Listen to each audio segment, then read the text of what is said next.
Bonjour à tous, bonjour à toutes. Aujourd'hui, je vais parler de tous les psys de ma vie, c'est-à-dire des psychiatres, des psychanalystes, des psychologues que j'ai pu rencontrer dans le cadre de la consultation. Je suis allé les consulter en fait, ou alors j'ai parlé avec eux au téléphone parce que c'était des gens que j'avais rencontrés par d'autres biais, par le biais de ma chaîne YouTube, par le biais d'Internet.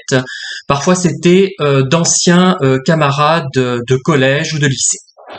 Alors j'ai noté tout ça sur un petit post-it. Il y a 11, si je ne m'abuse, 11 personnes que j'ai côtoyées plus ou moins longtemps, hein, dans le cadre d'une thérapie ou dans le cadre que je vous ai décrit juste il y a quelques minutes, quelques secondes.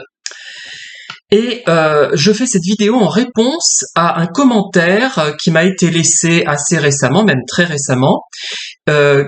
Une personne qui me dit que mes vidéos lui ont été utiles, donc c'est très bien, j'en suis très content, même si, attention, elles sont à prendre avec toujours du recul, et entre la première que j'ai pu faire sur le thème des pervers et celle que je fais maintenant un petit peu, il y a quand même une évolution, une compréhension différente, donc j'ai pu dire des bêtises, mais en même temps, je ne vais pas les supprimer parce que elles ont correspondu à un moment de mon cheminement mental et elles ne sont pas intégralement stupides ou inexactes ou fausses. Et donc, il faut les regarder avec donc du recul toujours, hein, comme tout. Et je pense ne pas avoir trop sombré dans le piège qui consiste à asséner des vérités, à asséner des conseils qu'il faut respecter de façon intangible. Non, j'espère que j'ai pas fait trop. Je ne suis pas trop tombé dans ce type de travers. Je ne pense pas, hein, pas trop. Voilà. Récemment, d'ailleurs, j'ai vu une vidéo qui parlait des meilleures des meilleures vidéos récentes sur les pervers, et j'étais éberlué en voyant les noms qui ont été cités. C'est-à-dire, c'est même pas, enfin moi, c'est pas moi, parce que moi je suis un peu polyvalent, je traite de nombreux sujets, donc je suis pas un spécialiste, et puis je ne prétends pas être un coach, surtout pas. Et la personne ne citait que des noms plus que discutables, des gens qui étaient à la limite de l'escroquerie intellectuelle et financière, hein, voilà. Donc je trouve ça quand même vraiment fâcheux. Mais bon, je peux pas changer le monde, j'y arriverai pas. Ça sera petit à petit, il faudra des siècles, mais bon, c'est comme ça. La première psy dont je me souviens, c'était quand j'étais à l'école Sainte-Philomène à Montluçon. Je devais être en classe de 11e. À l'époque, Sainte-Philomène était à ce moment-là, parce qu'il y a eu des variations au fil du temps, d'ailleurs je ferai des livres là-dessus, je sais pas si je consulterai des archives sur Sainte-Philomène, je verrai, hein. Il y a eu des variations au fil du temps, et Sainte-Philomène n'a pas toujours accueilli uniquement, je crois, les primaires. Il y avait, il me semble, des classes genre 6e, 5e, je veux pas dire de bêtises, et c'était lié à Saint-Joseph, à Sainte-Anne où ma mère d'ailleurs est allée étudier, vers la fin des années 40. Voilà. Et comment dire, j'ai été reçu à ce moment-là comme d'autres élèves, parce que j'étais un petit peu perturbé, je pense, par mon climat familial, et j'étais encore un phénomène, je pense, à cette époque, et les cours étaient dispensés par une personne, je me souviens, aux cheveux très noirs et aux yeux très bleus, très belle, et une grande femme qui avait une très belle voix, c'était Madame Gay. Elle ne m'entendra pas là, mais bon, je ferai un livre qui concernera les cours que j'ai eu avec Madame Gay, enfin les souvenirs que j'en ai du moins. Il y aura Madame Triboulet, Madame Gay, Mademoiselle Bourdin, et une dame dont je n'ai toujours pas le nom, il faut que je le trouve, et c'est celle qui évoque pour moi Isabelle Huppert, l'actrice. Voilà, c'était en 9e. Alors, donc, j'avais été confronté à cette psychologue qui m'a fait passer des tests, et pour ceux qui croient que je suis un haut potentiel, ce test, je l'avais complètement raté. J'étais à la limite, j'étais très moyen intellectuellement, quoi, et je m'en souviens, j'étais dans ma chambre, je crois que je sais pas si je dormais encore, j'étais dans la chambre de Montluçon du 31 rue Grande, et j'entendais ma mère qui parlait à une de mes sœurs, je sais pas laquelle, Catherine ou Elisabeth, peut-être plutôt Elisabeth, parce que Catherine n'aurait peut-être pas n'aurait peut-être pas été en mesure de comprendre. Elle était un peu jeune, elle devait avoir 11 ans, et Elisabeth devait avoir 15 ans, dans ces eaux-là, et elle disait que j'étais à la limite de la sottise d'après elle. Enfin, j'ai entendu ça, mais c'était pas pour que j'entende, hein. À l'époque, on parlait des enfants alors qu'ils étaient présents, et on pouvait dire des choses aussi bien positives que négatives, et comme s'ils n'étaient pas là. Voilà. Je sais pas si ça se fait encore. On était considérés comme, par certains parents, du moins peut-être qu'il y avait une conception un peu plus ancienne de l'éducation, comme non existants. C'est très bizarre. Enfin bon. Voilà. Et donc cette psy, je m'en souviens, j'avais été reçue dans un bureau un peu à part, et il y avait des tests, et le résultat c'était un bonhomme, ça s'appelait le bonhomme de je sais pas quoi, soit un test connu de l'époque, 74, hein, 74 ou fin non, plutôt 74 que fin 73. Voilà. Bon, première, ça n'a pas été désagréable. Elle me parlait d'une façon un petit peu que j'avais perçue à l'époque, gentille entre guillemets, c'est-à-dire que quelqu'un qui voulait pas choquer un enfant jeune, hein. Et je me souviens, j'avais mis un vernis à ongles roses, que mes sœurs s'étaient amusées à mettre du vernis. Moi, j'aimais bien, je trouvais ça amusant parce que c'était innovant. J'aime les trucs, j'étais un peu gadget à l'époque aussi. C'était pas forcément peut-être une identification fille que j'avais à l'époque et que j'ai perdu, puisque maintenant j'aime autant, je peux critiquer la conception qu'on a des hommes sur le plan de la sensibilité, de l'expression des émotions, autant j'adhère, hein, maintenant au costume masculin, et j'aime beaucoup ça. Enfin, le costume, pas le costume 3 pièces, hein, mais à la façon de s'habiller masculine assez sobre, et à part les couleurs. Moi, peut-être que je jouerais plus sur les couleurs que sur la coupe des vêtements. J'aime bien les choses assez classiques, je trouve que ça me va pas mal, malgré mon embonpoint, mais voilà. Donc j'ai perdu ce côté attirance pour ce qui était fanfreluche fille que j'avais à l'époque, et que j'avais une autre tendance à l'époque, c'était mon rêve, c'était devenir boxeur en fait, hein. J'avais les deux, boxeur très avec beaucoup de muscles, et de côté la fille en crinoline. Vous voyez, j'avais les deux vraiment. J'ai toujours été un mélange. Certains vont dire que je suis un psychotique schizophrène. Non, c'est pas ça, hein. J'ai toujours eu successivement, c'est-à-dire que j'ai des phases où j'étais axé sur le côté très masculin, et d'autres phases sur le côté très féminin, enfin censé être très féminin. Voilà. Donc j'ai toujours eu ça en tête. Moi, ce qui doit déconcerter d'une certaine manière beaucoup mon entourage. Enfin bon, cette psy, ça a été positif, même si le retour que j'ai entendu incidemment, par inadvertance finalement, m'a été négatif et m'a un peu marqué. J'avais l'impression d'être un idiot, tel que que ma mère l'avait présenté, mais elle l'a pas fait exprès, hein, ça c'est clair. Je pense que les parents ne savaient pas que les enfants entendaient, voilà, comprenaient. Mais si on comprenait tout, et je devais être assez doué finalement, parce que je comprenais beaucoup de nuances, hein. Plus que maintenant, j'étais même plus. Alors les psy spécialistes dans l'enfance vous le diront sans doute. J'avais une acuité, une capacité d'observation qu'ont tous les enfants, mais elle était très très forte chez moi, je pense, hein. Je voyais tout, je comprenais mieux à la limite que par la suite. Enfin, c'est du moins l'impression que j'en ai, qui est un peu faussée par le temps, hein. Alors, le deuxième que j'ai eu, c'était quand j'étais en classe de troisième, parce que j'étais plutôt harcelé à l'école, parce que j'étais homo, en gros, hein, faut dire ce qui est. Et donc, j'étais allé voir un psy, et il m'avait paru un peu embarrassé, ce monsieur. Il portait d'ailleurs le même nom qu'une enseignante que j'avais par ailleurs. C'était en quatrième ou en troisième, je sais plus. En sciences physiques. Il s'appelait monsieur Biscara, je crois. Et il me semblait un peu empêtré, je sais pas comment dire, mal à l'aise avec moi, et le sujet de l'homosexualité avait été abordé, mais moi je m'étais un peu caché, j'avais répondu que c'était l'insulte habituelle qu'on lançait aux gamins, quel que soit leur style. En fait, ce n'était certainement pas vrai. Il y avait de ça, mais voilà. Mais j'avais pas envie. Je voyais que j'étais homo, mais je pensais que ça allait changer, hein. Je me disais, mais pas parce que ça me gênait en soi, ça me semblait tout à fait naturel, mais parce que je voyais que ça ne passait pas, tout simplement. Et c'était dans les années 80, 81, hein. Le monde était vraiment homophobe. Je crois que c'était soit juste avant que Mitterrand en arrive au pouvoir, soit juste au moment où il arrivait au pouvoir, voilà. Et là où les choses ont changé. Vous savez, comme je vous l'ai expliqué dans une vidéo, le général de Gaulle était homophobe, hein. Faut le savoir, faut remettre les choses à leur place, pour parler vulgairement ou de façon plutôt un peu triviale, remettre les pendules à l'heure, hein, et dire les choses telles qu'elles sont. La loi de 1960 où l'homosexualité était perçue comme un fléau social.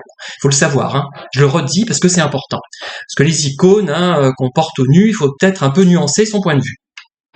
Alors après, je suis quand en seconde j'étais, je pense, c'était après le décès de mon père, j'étais perturbée, mais j'étais perturbée par le décès de mon père, mais aussi par le fait que je me rendais compte avec certitude que j'étais homo, que j'allais le rester, et ça me posait problème. J'étais perturbée par cela.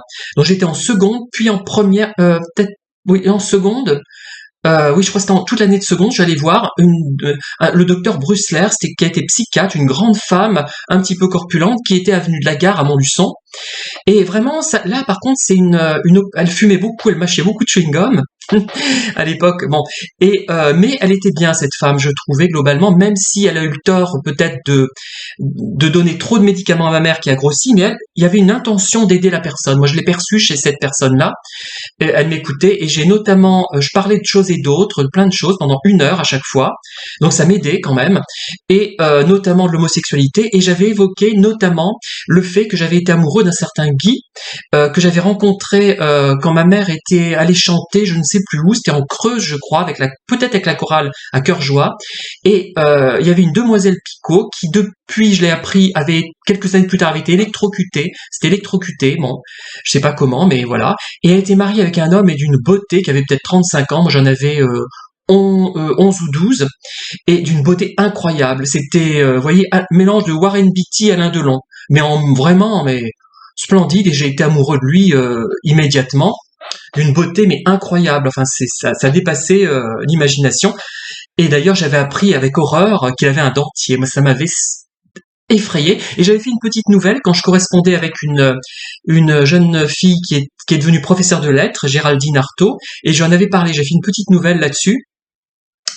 Sur cette aventure dans le style qui me caractérise, avec un style un petit peu châtié, un petit peu précieux.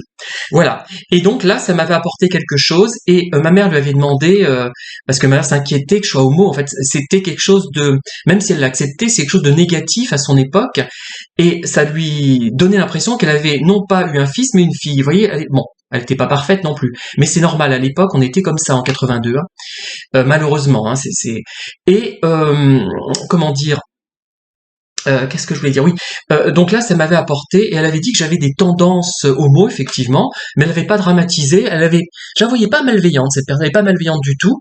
Elle me donnait un traitement médicamenteux à un moment donné, mais je l'ai laissé tomber parce que ça me faisait trop sortir de moi. J'étais hyper excitée, trop énergique. Enfin voilà.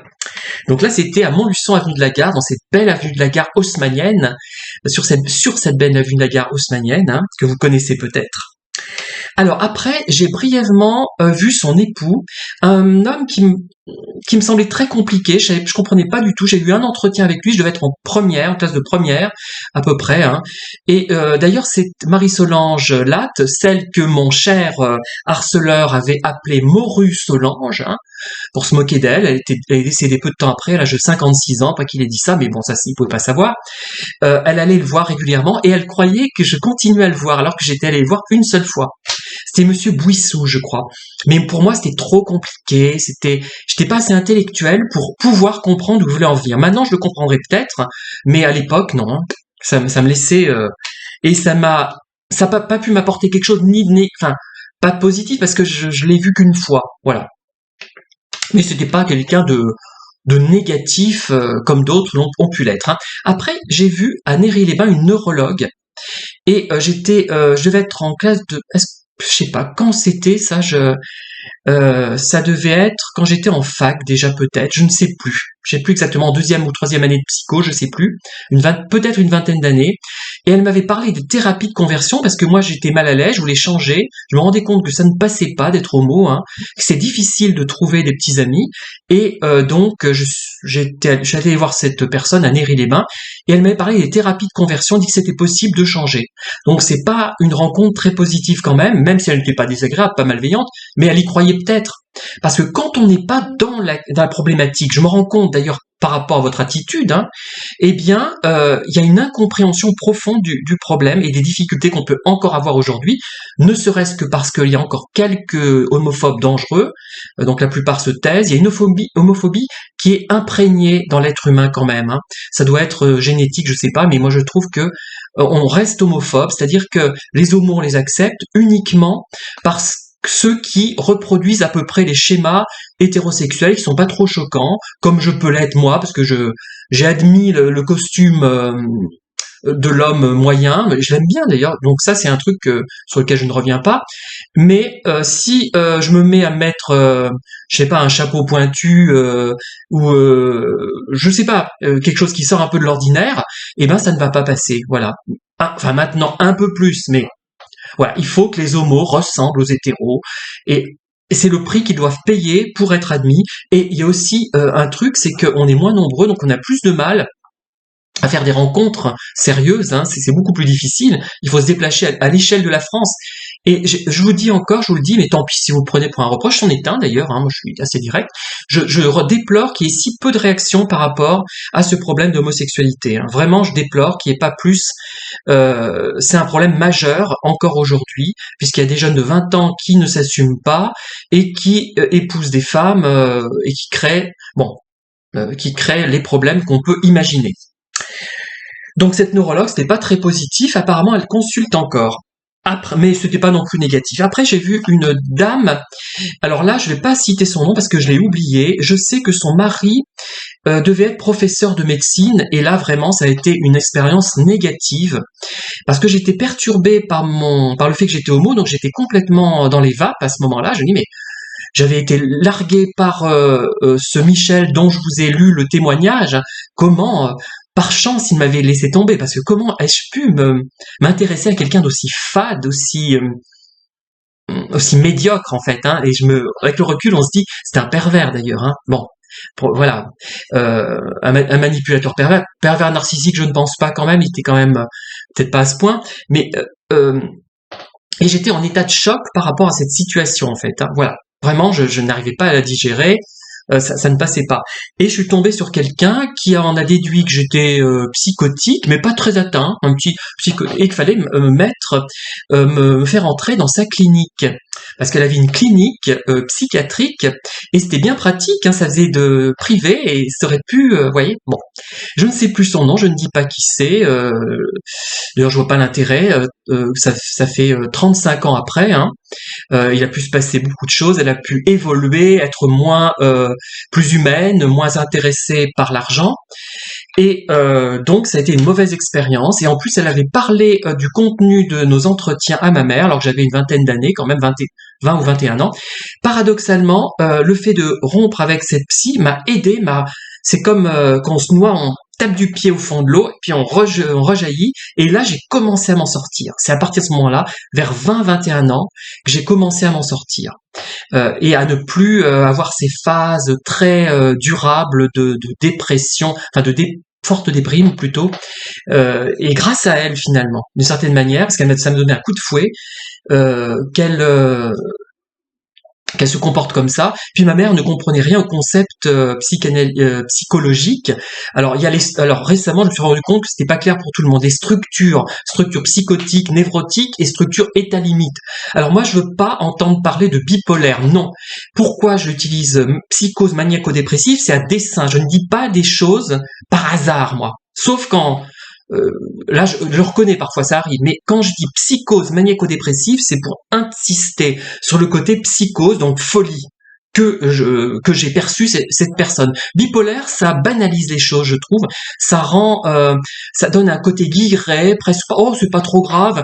C'est un peu la maladie du bobo, on a l'impression, qui va se guérir avec des plantes et avec une séance de sophrologie. Non. Qui ne veut pas dire que je considère que la sophrologie est pour les bobos, hein. Je le précise, mais là, vous voyez, c'est un peu ça. Non, ça va se résoudre avec une séance de relaxation, je sais pas quoi. Non, on a l'impression que c'est rien. Non. La psychose maniaco-dépressive, moi j'insiste là-dessus, je trouve que c'est important parce qu'il y a le côté psychotique et le côté grave de la chose, hein. Et bipolaire, ça banalise, à mes yeux. J'ai peut-être tort, je changerai peut-être de point de vue, mais pour l'instant, je pense ça.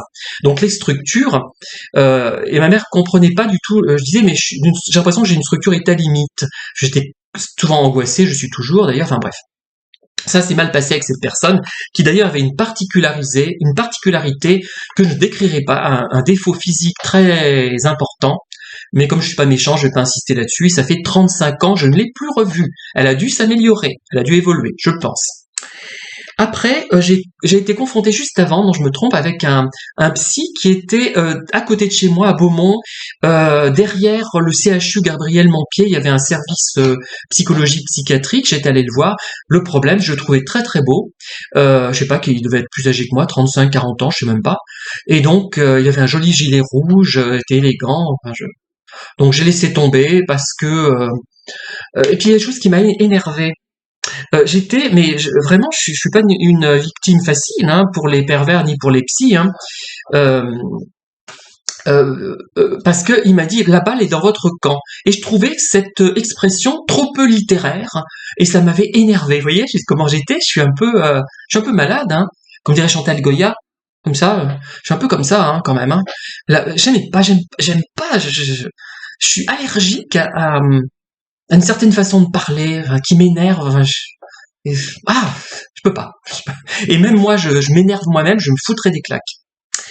Et donc il avait un joli gilet, ce monsieur. Hein. Après, je suis resté une longue période sans fréquenter le milieu des psys, et je suis retombé sur un autre pervers il y a une quinzaine d'années. Ça m'a gravement perturbé. Et là, je suis allé à Sainte-Marie et j'ai rencontré une psy que j'ai trouvée tellement peu empathique sur le plan relationnel, hein, pas l'empathie cognitive. Je pense qu'elle l'avait, cette empathie cognitive par contre, mais peu à l'écoute, elle restait sur ses idées. Elle partait du point de vue que j'avais rencontré un pédophile et que j'étais mûr.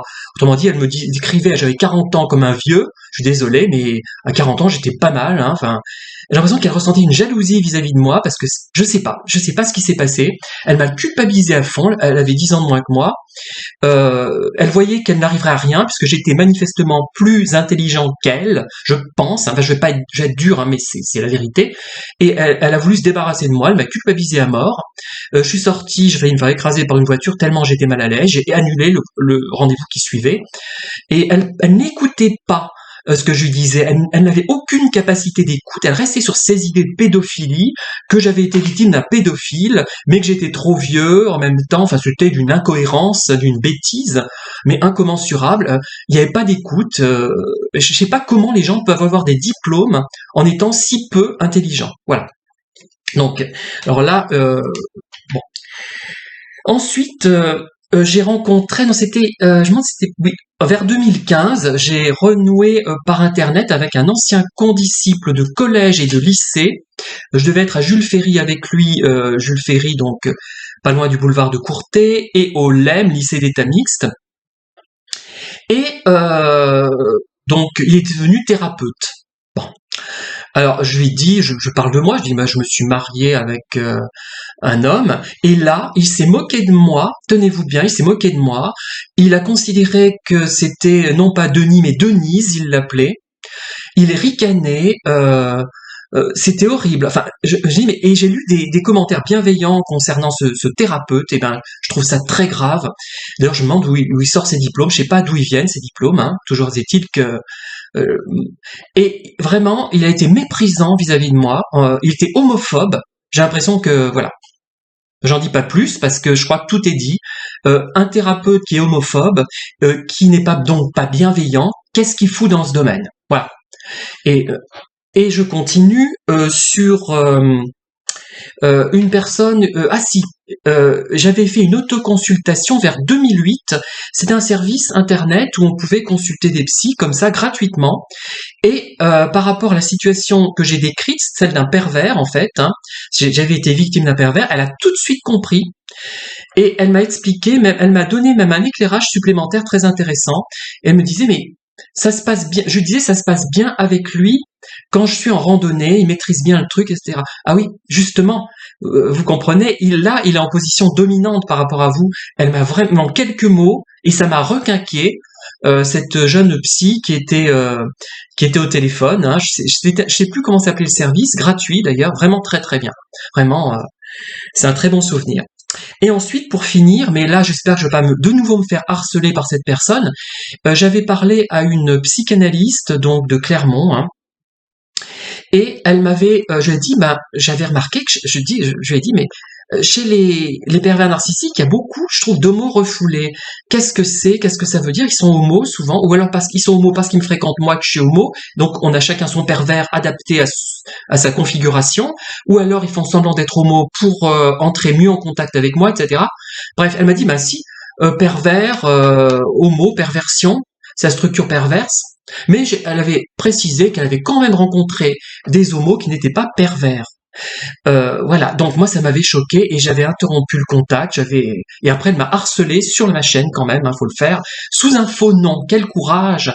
Moi si j'avais quelque chose à dire à une personne, je l'aurais contacté par téléphone ou par email et avec mon propre nom pour lui dire voilà ce qui m'a gêné, il faut qu'on en discute pour voir ce qu'on peut faire.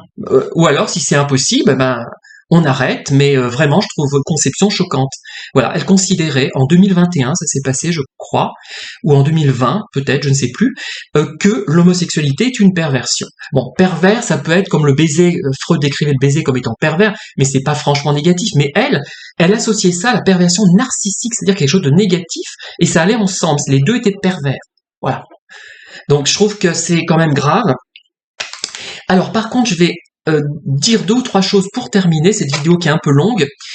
C'est que il y a beaucoup, je trouve, sur Internet de thérapeutes qui se sont improvisés coach en psychologie, alors que leur parcours ne laissait rien présager de tel.